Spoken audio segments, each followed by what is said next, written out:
My girlfriend joked, "My work husband is buying me lunch every day. You need to step up." I replied, "You're right." Then I sent her work husband a thank you card with a $50 Starbucks gift card for taking care of her. Her next call came from her panicked HR department. I, 32 male, am a pretty logical person. I work in risk assessment, which means my entire job is to look at a situation, see the variables, and predict the most likely outcome. It's a useful skill. It's just a shame it took me so long to apply it to my own life. My girlfriend, Amelia, 29, and I had been together for 3 years, living together in my condo for the last one. The first 2 years were good. Standard stuff: dinners, weekend trips, meeting the families. Then, about 8 months ago, she got a promotion to a junior marketing manager role at a large, buttoned-up insurance corporation. I was proud of her. But the new job changed things. It started with the name Gregory.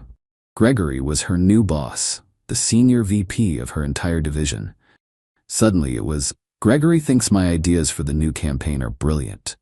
Gregory took the whole team out for drinks at the Monocle.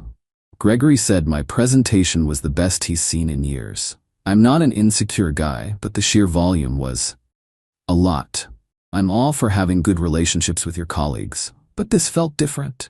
It felt like validation seeking. Then, about 3 months ago, the work husband joke started. It was cute at first. "Ha, my work husband Gregory is bringing me coffee again." Then it got less cute. "Gregory and I are so in sync, it's crazy. We finish each other's sentences."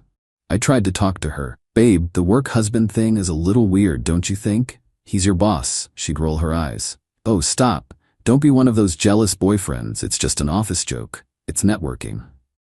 Last week, we were out for dinner at a place I picked and paid for. She was on her phone most of the time, smiling at texts. "Good day at work?" I asked. "Amazing," she said, not looking up. "Gregory approved my budget for the spring campaign and he bought me lunch again.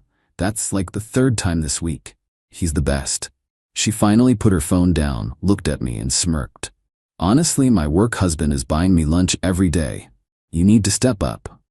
She laughed, like it was the funniest joke in the world. I just stared at her. All the little red flags, all the dismissive comments, all the late-night team texts, they all clicked into place. My job is risk assessment. And the risk I was assessing right now was that my girlfriend was, at best, emotionally cheating on me with her married, 40-something boss, and at worst, I was the clueless idiot funding her life while she was auditioning for a new one. And she wasn't just doing it. She was mocking me for it. "You need to step up." A weird calm washed over me. The hurt was there, but it was underneath a thick layer of clarity. I smiled back, a small, tight smile. "You're right," I said. "That's very generous of him. I should thank him." Amelia's smirk faltered just for a second. "What? Don't be weird." "No, I'm serious. It's nice to know someone is taking care of you at the office. I'll step up." The rest of dinner was quiet. She went back to her phone, probably texting Gregory. I just ate my meal and planned. The next morning, I did my research. It took 10 minutes. Gregory's full name from her LinkedIn. A quick search. Found his wife's very public Facebook page. Pictures of their 2 kids in a boat. Lovely. Then I found what I was really looking for. Amelia's company is a publicly traded insurance giant. They have to post their corporate governance policies online. I found the 80-page Code of Conduct and Ethics PDF. I skipped to the section on personal relationships in the workplace. It was ironclad. Any romantic or personal relationship between a manager and a direct subordinate was a critical conflict of interest and strictly prohibited. It specified that even the appearance of such a relationship could result in an immediate investigation and disciplinary action, up to and including termination. It also specifically mentioned that managers giving or receiving excessive personal gifts or benefits to subordinates was a fireable offense. They'd built the entire trap themselves. I went online. I ordered a $50 Starbucks gift card. Then I ordered a very bland, professional thank you card. I paid extra for next-day delivery. When the card arrived, I wrote in it with my neatest, most earnest handwriting. "Dear Gregory, I'm writing to send a small, sincere thank you for all the support you've been giving my girlfriend, Amelia Vance. She mentions you all the time, especially how you've been kind enough to buy her lunch almost every day of the week.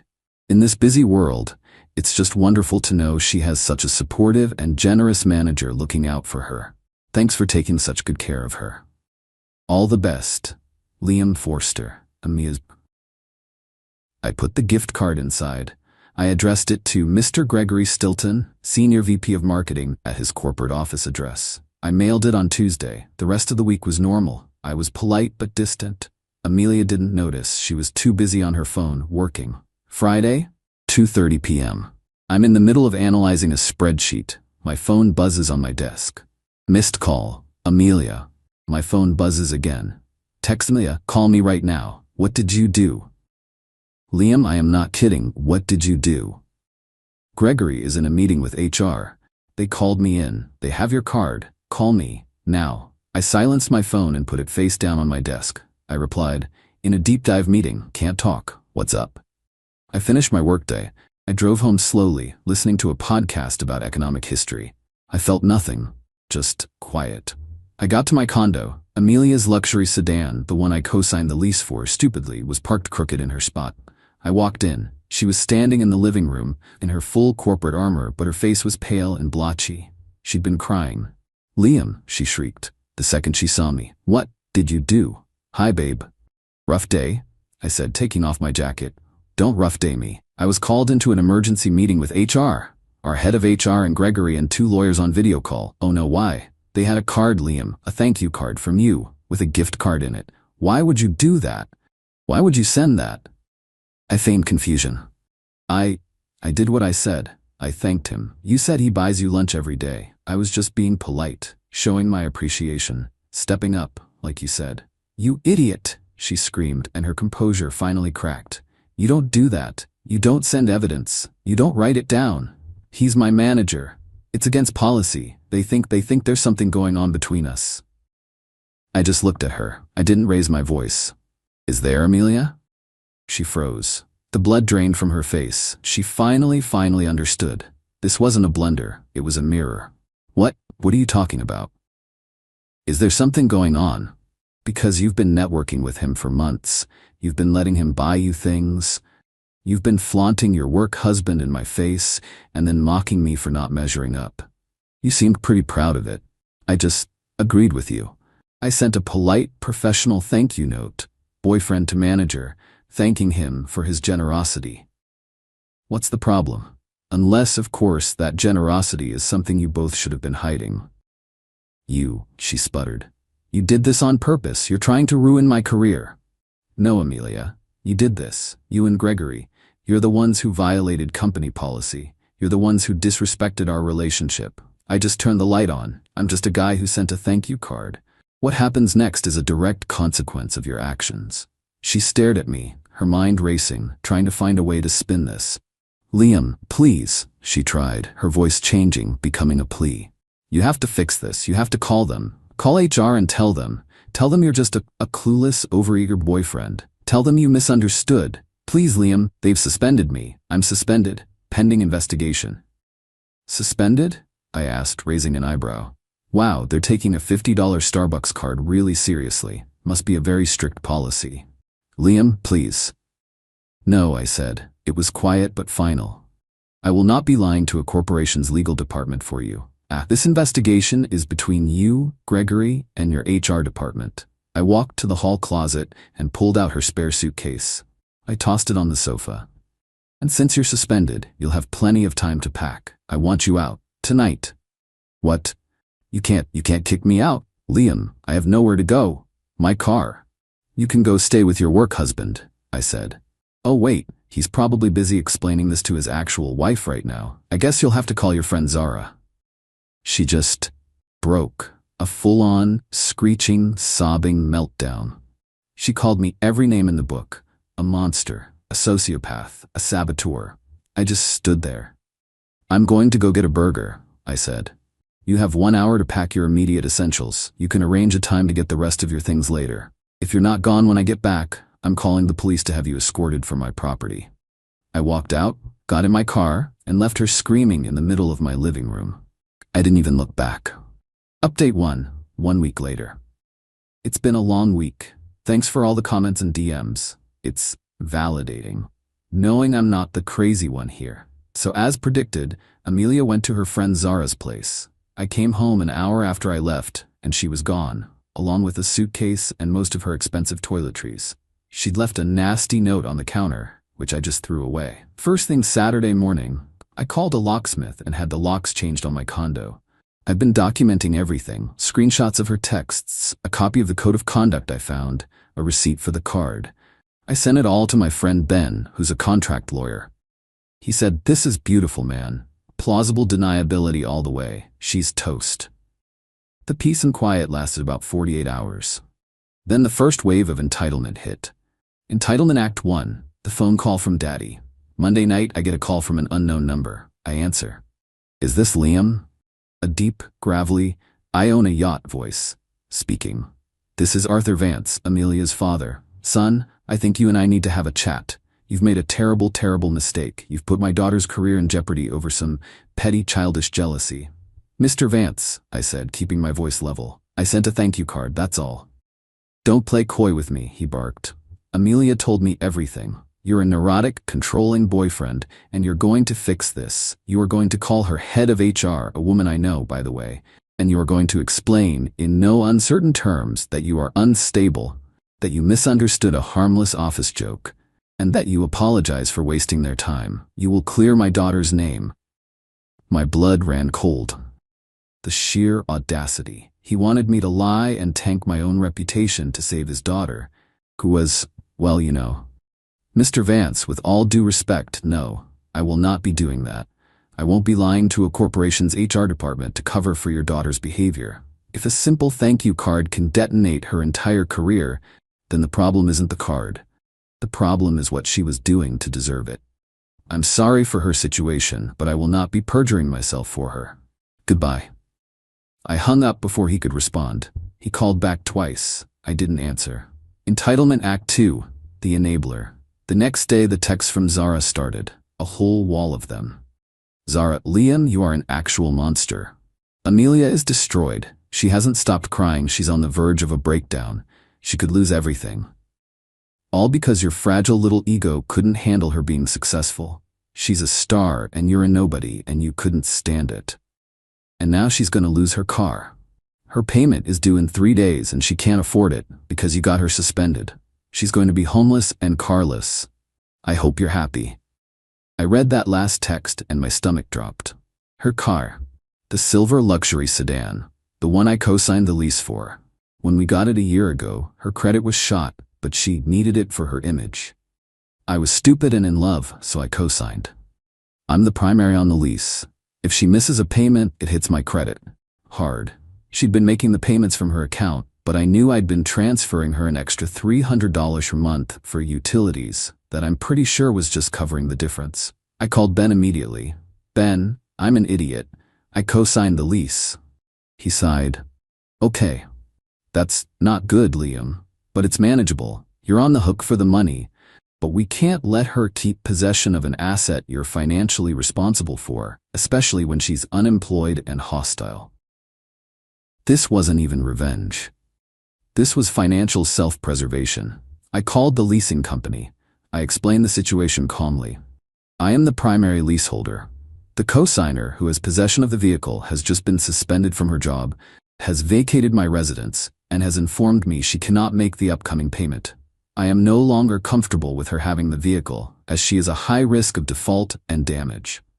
The finance guy was surprisingly helpful. He said that since I'm the primary and the payment is at risk, I have a few options. We arranged for a voluntary repossession, except I was the one volunteering her car. They agreed to send a tow truck to Zara's apartment complex. I gave them the address. Less than an hour later, my phone exploded. It was Amelia. I let it ring and ring. Then the texts. "Amelia, tow truck is here. They're taking my car." "Liam, you cannot do this. You are stealing my car. I am calling the cops." "Amelia, pick up your phone, you cowardly bastard. I need that car. How am I supposed to live? How will I get to interviews?" I waited a beat, then I replied, "That sounds like a you problem, Amelia. You joked that I needed to step up. I'm stepping up to protect my own finances. You wanted a work husband to take care of you. Ask him for a ride." I blocked her number, and Zara's, and Mr. Vance's. I do feel a little sick. This is messy, and this is going to hurt my credit. I know it, but it's better than paying for a car for a woman who hates me or having her drive it into a pole. This is just consequences. Okay, so the hits keep coming, but I'm still standing. First, the work situation. I heard through a mutual friend, who is firmly on Team Liam, thankfully, what the final verdict was from Amelia's HR investigation. Gregory, he got to keep his job. Barely. He was stripped of his senior VP title, demoted 3 levels down to a senior analyst with no one reporting to him. A career-ending move. He also lost all his unvested stock options and bonuses. He's been transferred to the Risk and Compliance Department, which I'm sure is just a corporate purgatory. His wife did find out, and from what I hear, she's filed for divorce and is taking him for everything. The boat is for sale. Amelia, terminated. Fired for cause. Gross misconduct in violation of the company's code of conduct. They apparently had IT records of their non-work-related chats, and my card was just the final physical proof they needed. So, she's officially unemployed. You'd think that would be the end of it. Oh no, the entitlement just metastasized. Entitlement Act 3, the legal threat. Last Tuesday, I get a very official-looking letter via courier. It's from Vance, Rothman & Klein, Mr. Vance's law firm. It was a cease and desist and demand for compensation. My hands were actually shaking a little. This felt big. The letter, drafted by one of his partners, accused me of malicious and tortious interference with a business relationship. It claimed my unwarranted and harassing communication, the one card, was a calculated act of sabotage designed to inflict emotional and financial distress. It demanded 2 things: that I immediately cease and desist all contact with Amelia, her family, and her former employer, which I had. That I pay Amelia the sum of $50,000 for damages related to her termination, loss of income, emotional distress, and reputational harm. $50,000. I read it twice. They were billing me for getting her fired. I immediately scanned it and sent it to Ben. Ben called me back laughing. Oh, this is rich. This is bully tactics 101, Liam. They're trying to scare you. Tortious interference is incredibly hard to prove. They'd have to prove you knew your action would get her fired and that you only did it for that reason. You have a perfect defense. You were just a naive, supportive boyfriend sending a polite thank you to her generous boss. Your note is proof of your innocent intent. Ben drafted a response on his firm's letterhead. It was a thing of beauty. It basically said, "Our client, Mr. Forster, sent one unsolicited thank you card in a good faith gesture of appreciation. The subsequent employment repercussions for your client, Miss Vance, were a direct result of her own admitted behavior and her manager's subsequent violations of their employer's internal policies. Your client's damages are the natural consequence of her own actions." It finished by saying, "Any further frivolous legal action or threats will be met with a motion for sanctions against your firm for harassment and abusive process." He sent it certified mail. We haven't heard a peep since. Entitlement Act 4, the civil standby. This was the main event. This past Saturday, I'm just cleaning my condo, finally enjoying the space, when there's a loud knock on my door. I look through the peephole. A police officer. My heart hammered. I open the door. "Officer, can I help you?" "Sir, are you Liam Forster?" "Yes. I'm here to conduct a civil standby. A Miss Amelia Vance is here to retrieve her personal property. She's concerned you won't allow her access." I looked past him, and there, on the sidewalk, was Amelia, smirking. Next to her was her father, Arthur Vance, looking like he was about to foreclose on my life. This was their big move. They were trying to use the police to intimidate me. "Oh, absolutely, officer," I said, all calm and reasonable. "I'm happy to help. I've actually had all her belongings boxed up and waiting for her for weeks. She just never arranged a time to get them." I opened my door wider. Right there in my foyer were 12 neatly taped cardboard boxes. The officer nodded. "Okay, ma'am, you can come and retrieve your boxes." Amelia's smirk vanished. This wasn't the plan. She wanted a scene. She wanted to come in. "That's not all," she said, marching up the walkway. "My most valuable things are still in there. He's withholding them." The officer looked at me. "Sir?" "Officer, every single thing she owns is in those boxes. Clothes, makeup, books, electronics." "He's lying," Amelia interrupted. My grandmother's antique writing desk is in the study. It's a priceless family heirloom. It's worth thousands. He's keeping it. Mr. Vance stepped forward. Officer, my daughter is right. This man is holding a valuable piece of our family's property hostage. I was ready for this. Officer, I said calmly, are you referring to the 1920s mahogany desk in the study? Yes, Amelia shouted. My desk. The one I bought at the Main Street Antique Mall in August 2023? You bought it for me, she sputtered. I bought it for the condo, with my credit card. I pulled out my phone, went to my email, searched antique desk receipt. Here you go, officer. I handed him my phone. There's the credit card receipt for $2,200 from the antique mall on my Amex. My name, my card, not an heirloom. Not hers. The officer read it, nodded, and handed my phone back. His entire demeanor changed. He was done. Ma'am, he said to Amelia, this is a civil dispute. Ownership of gifts is for a judge to decide, not me. It's not theft if he has a receipt. I am not going to breach the peace for a desk. My job here is to make sure you get your personal, undisputed property and leave. Take your boxes. Mr. Vance started to bluster. Officer, I don't think you understand who I am. The officer cut him off. Sir, I understand you're a citizen who needs to stay on the sidewalk while your daughter gets her boxes. Unless you want me to call my sergeant down here for interfering? Mr. Vance turned purple. Amelia looked like she was going to spontaneously combust. She was forced to stand there, in front of a cop, while her father and her silently loaded boxes of her shoes and jackets into the back of his Mercedes. As they were leaving, she turned. You will regret this for the rest of your life, Liam. I just looked at her. I already regret the last 3 years, Amelia, but I'm feeling better about the future. I nodded to the cop. Thanks for your time, officer. Appreciate you keeping things orderly. He just tipped his cap. Have a good day, sir. I shut the door, locked it, and for the first time in a week, I actually laughed. It's been a while. A lot has settled. The dust is gone. The drama is over. I wanted to write a final update for everyone who followed this mess. The legal threats from Mr. Vance and his firm evaporated completely after Ben's letter. They knew they had nothing, and that I wasn't going to be an easy target. The $50,000 demand was just a puff of hot, expensive air. The car. This is the one part that sucks for me, and I want to be real about it. The voluntary repossession was the right move, but it still hit my credit. As the primary signer, the default was mine. It dropped my score about 90 points.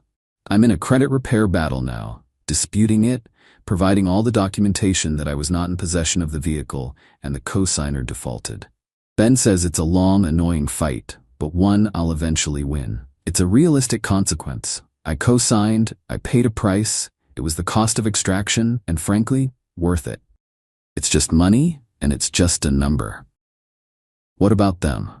I've heard bits and pieces from that one mutual friend who I still grab a beer with. His divorce was finalized.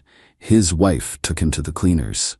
He sold the boat and the house. He's apparently living in a rental apartment and is still stuck in that corporate hell demotion at the insurance company. He's a pariah there. No one talks to him. Amelia, it's the natural outcome. After I kicked her out, she stayed with Zara for about 6 weeks. According to my friend, it was a disaster. Amelia apparently expected Zara to be her new provider. She paid no rent, ate all her food, never cleaned, and just cried and moped about how unfair her life was. Zara finally kicked her out. With her car gone, her job gone, and her enabler friend done with her, she had no choice. She had to move back to her hometown. She's living with her parents. Her father, Arthur Vance, is apparently furious at her. Not for the cheating, but for the embarrassment. Getting fired so spectacularly and having his legal threats swatted down by a no-name contract lawyer, Ben loves that part, was a huge blow to his ego. Amelia is no longer the successful marketing exec. She's working an entry-level admin job at a local insurance office in her small town. The luxury life is gone. As for me, I'm good. I really am. The credit thing is a headache, but it's a solvable headache. My condo feels like my space again. I sold that stupid desk, by the way. Got $1,800 for it, which I used to pay Ben for his time and to take a long weekend vacation. I've been dating someone new for about 2 months. Her name is Maya. She's a landscape architect. She spends her days designing parks, not networking. When I told her the story, she just stared at me and said, "A work husband? That's the stupidest thing I've ever heard. Why would you want to be married to someone at work?" Yeah, it's a nice change of pace. I don't feel like I won some epic revenge. I feel like I survived a parasite. I didn't set out to ruin her life. I set out to show her I wasn't a fool. I sent one single polite thank you card. She and Gregory had built a house of cards on a foundation of lies and arrogance. All I did was send a $50 gift card, and the whole thing came crashing down. They didn't face my revenge, they faced consequences. And I'm finally at peace.